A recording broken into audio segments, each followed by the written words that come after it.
यह भाग पूतना वध की कथा का अगला और सबसे भावुक हिस्सा है। राधे राधे दोस्तों। गोकुल में एक स्त्री आई थी। रूप इतना सुंदर कि किसी को संदेह ही नहीं हुआ, लेकिन उस सुंदरता के भीतर छिपा था मृत्यु का विष। वह थी पूतना। जब पूतना नन्हे कृष्ण को गोद में उठाए हुई थी, तब माता यशोदा और रोहिणी वहीं उपस्थित थी। लेकिन उसके सुंदर रूप और मातृत्व के अभिनय ने सबको भ्रमित कर दिया।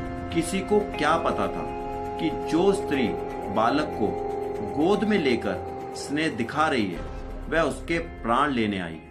पूतना ने अपने स्तनों पर भयंकर विष लगाया था।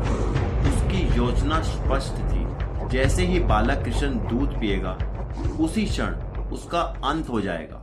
लेकिन वह नहीं जानती थी, जिसे वह साधारण बालक समझ रही है, वह स्वयं परमात्मा है।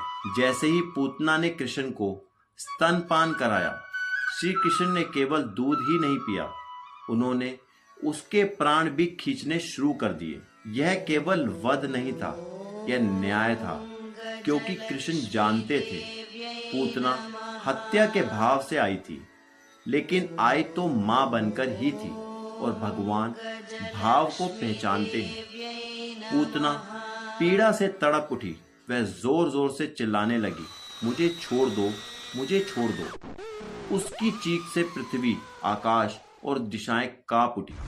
गोकुल में भय का वातावरण छा गया, और फिर पूतना अपने असली राक्षसी रूप में प्रकट हुई। उसका विशाल शरीर भूमि पर गिर पड़ा, इतना विशाल कि उसका शरीर कई योजन तक फैला हुआ था।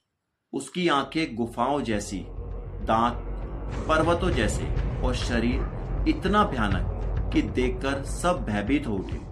गोपियां दौड़ते हुए वहां पहुंची, और जब उन्होंने देखा कि नन्हे कृष्ण उस विशाल मृत शरीर के ऊपर निडर खेल रहे हैं, तो उनके प्राणों में प्राण लौट आया।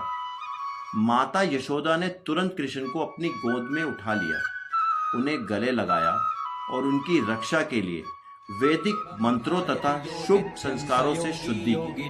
तो दोस्तों, पूतना मारने आई थी, लेकिन भगवान ने उसे भी मां का स्थान दिया।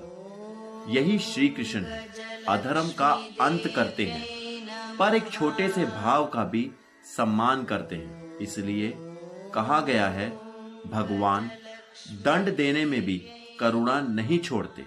जय श्री कृष्ण।